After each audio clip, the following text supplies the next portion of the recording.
সাক্ষাতের মধ্য দিয়ে পদযাত্রায় অংশ নেবেন কেন্দ্রীয় নেতারা। বিস্তারিত জানাতে চাঁদপুর থেকে যুক্ত আছেন সহকর্মী খালেদ সাইফুল্লাহ। খালেদ, এনসিপির নেতাকর্মীদের পদযাত্রার আর কি কি খবর রয়েছে জানাবেন। উজ্জ্বল, চাঁদপুর সার্কিট হাউসে আমরা দেখতে পাচ্ছি যে সার্জিস আলম এবং নাসিরউদ্দিন পাটোয়ারি শহীদ পরিবারের সাথে সাক্ষাৎ করছেন। তারা শহীদ পরিবারের সাথে প্রত্যেকের সাথে এখানে কথা বলছেন। চাঁদপুরে প্রায় 31টি পরিবার রয়েছে যারা তাদের সন্তানদেরকে হারিয়েছেন।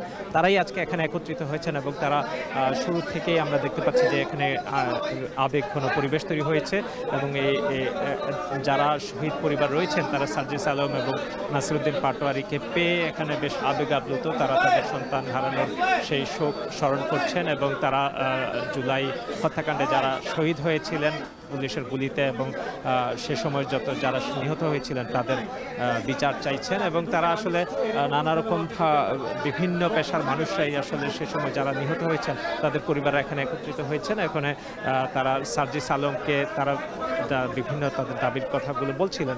এখানে শহীদ পরিবারের সাথে সাক্ষাতের পরই কিন্তু সার্জিস আলম এবং এখানে দক্ষিণাঞ্চলের মুখ্য সংগঠক হাসনাত আবদুল্লাহ রয়েছেন এবং নাসিরউদ্দিন পাটোয়ারি রয়েছেন মুখ্য সমন্বয়ক।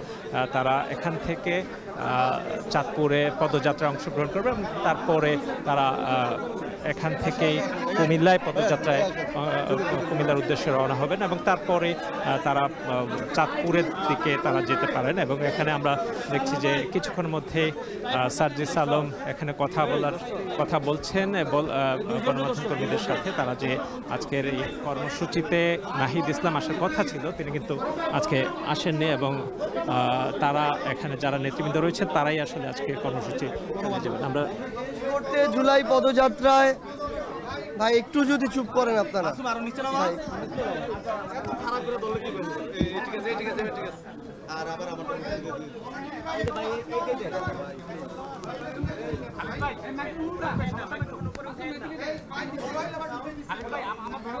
ভাই একটু সার্জিস আলমকে এখন কথা বলবেন গণমাধ্যম কর্মীদের সাথে। আমরা একটু শুরু করতে যাচ্ছি, আপনাদেরকে এতটা জায়গা দেওয়ার পরে যদি এমন হয়।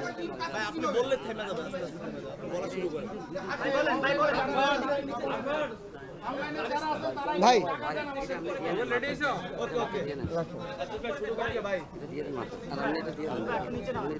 নাসির ভাইকে একটা দেন। পরিবারের সাথে তিনি এতক্ষণ কথা বলেছেন। তারা তাদের বিভিন্ন রকম অভিযোগ এবং তারা তাদের স্বজন হারানোর নানা রকম বিষয়ে কথা বলতে দেখতে পাচ্ছেন। আচ্ছা, আমরা জাতীয় নাগরিক পার্টি এনসিপির পক্ষ থেকে দেশ গড়তে জুলাই পদযাত্রায় আজকে আপনাদের জেলা চাঁদপুরে এসেছি। আমরা প্রথমেই অত্যন্ত দুঃখের সাথে আমরা স্মরণ করতে চাই আমাদের দুই দিন আগে যে মাইলস্টোন কলেজের আমাদের একটা একদম অনাকাঙ্ক্ষিত হৃদয় বিদারক যে ঘটনা ঘটেছে। এই হৃদয় বিদারক ঘটনায় অসংখ্য নিষ্পাপ ভাই বোনকে আমরা হারিয়েছি। আমরা সেই শোক সন্তপ্ত পরিবারের প্রতি আমাদের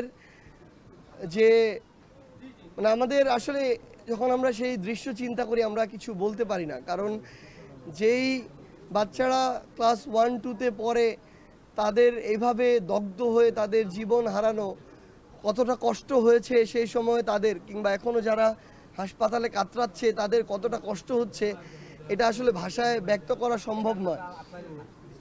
আমরা চাই যে এই ঘটনার সুষ্ঠু তদন্ত হোক। বাংলাদেশে গতানুগতিক দেখানোর জন্য যে তদন্তগুলো হতো, লোক দেখানোর জন্য, এই তদন্ত নয়। বাংলাদেশকে খুনি হাসিনা এবং তার দোসররা লুটপাট করে প্রত্যেকটা সেক্টরকে কতটা অন্তঃসার শূন্য করেছে এগুলো তদন্ত করে বের করা হোক। একজন কিভাবে এভাবে যান্ত্রিক ত্রুটি হয়, অসংখ্য জীবন আমাদের হারাতে হয়, সামনে আরও কত হারাতে হবে আমরা জানি না, আমরা তো এটা হারাতে চাই না। তো তাদের প্রতি আমাদের ওই মর্মস্পর্শী হৃদয় বিদারক যে আমাদের ব্যথা এটা সবসময় থাকবে।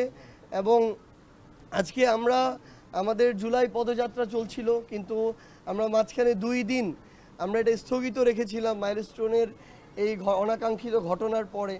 আজকে আমরা একটু ভিন্ন আঙ্গিকে আমাদের যারা মাইলস্টোনে আমাদের জীবন হারিয়েছেন, গুরুতর আহত হয়েছেন, তাদেরকে স্মরণ করে আমরা আজকে একটি শোক র্যালি করব, শোকযাত্রা, এবং আমরা তাদের এই ঘটনার সুষ্ঠু তদন্ত সাপেক্ষে যারা দায়ী তাদের আমরা বিচার চাইব। এর পূর্বে চাঁদপুর সার্কিট হাউসে কথা বলছিলেন সার্জিস আলম। এনসিপির পদযাত্রা নিয়ে এর আগে বিস্তারিত জানাচ্ছিলেন সহকর্মী খালেদ সাইফুল্লাহ।